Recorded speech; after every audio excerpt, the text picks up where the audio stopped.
ഞാൻ പൊതു ഒരു അഭിപ്രായ പറഞ്ഞു. എന്റെ സ്വന്തം അഭിപ്രായ. ഇപ്പൊ ഒരുപാട് ആർട്ടിസ്റ്റുകൾ നമ്മുടെ ഈ കേരളത്തിലും ലോകത്തിലും ഇന്ത്യയിലൊക്കെ ഉണ്ട്. ഇവർക്ക് ഓരോരുത്തർക്കും ഓരോ അഭിപ്രായങ്ങൾ കാണുമായിരിക്കും. അപ്പൊ അവരുടെ ചിലരുടെ അഭിപ്രായത്തിൽ അവർക്ക് കറുത്ത പയ്യൻ കളിച്ചാലും പെണ്ണ് കളിച്ചാലും അവർക്ക് വിരോധമില്ലെങ്കിൽ അവർ കൊണ്ടുപോകണോട്ടെ.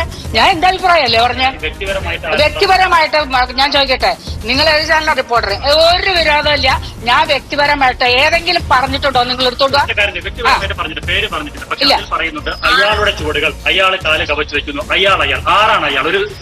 അയ്യോ എന്റെ റിപ്പോർട്ടറെ, അയാൾ ആരും ആയിക്കോട്ടെ, നിങ്ങൾ എന്തിനാ അത് അറിയുന്നേ? ഏതോ ഒരാളെന്ന് വിചാരിച്ചോളൂ. ഞാൻ ആരും പേര് പറഞ്ഞിട്ടില്ല. നിങ്ങൾ എന്തിനാ ഇങ്ങനെ കുത്തി ചോദിക്കണതിന് ഇപ്പത്തെ കാര്യം? എന്റെ സ്വന്തം അഭിപ്രായം ഞാൻ പറഞ്ഞെന്ന് പറയുമ്പോ പിന്നെ നിങ്ങൾ അതിൽ ക്വസ്റ്റ്യൻ അത് തന്നെ ചോദിച്ചോണ്ടിരിക്കുന്നതിനാ?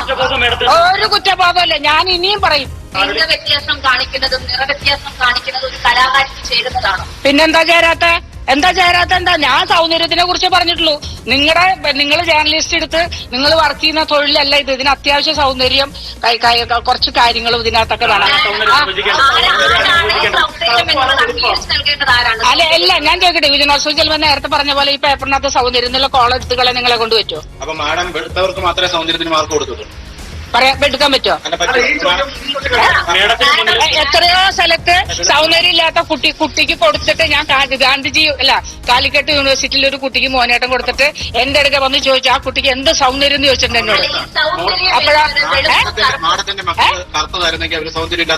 ആ കറുത്തതല്ല എന്നുള്ളത് ഞാൻ എന്റെ ഭർത്താവും ഞാനും കൂടെ തീരുമാനിക്കല്ലോ. നിങ്ങൾ തീരുമാനിക്കണ്ട.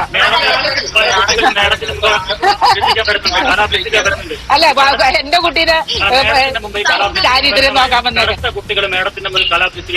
പരിശീലനം കൊടുക്കും. മോളെ മത്സരത്തിന് പോകണ്ടെന്ന് പറഞ്ഞു. മോൾ മത്സരത്തിന് പോണ്ട, ഒരു തൊഴിൽ പഠിച്ച് നല്ല അമ്പലങ്ങളിലും ക്ഷേത്രങ്ങളിലും കളിക്കുമ്പോ പ്രശ്നമില്ല. മത്സരത്തിന് മുമ്പ് സൗന്ദര്യത്തിന് ഒരു കോളുണ്ട്. സൗന്ദര്യം ഇല്ലെങ്കിൽ അവർ മാർക്ക് ഇടുന്നില്ല.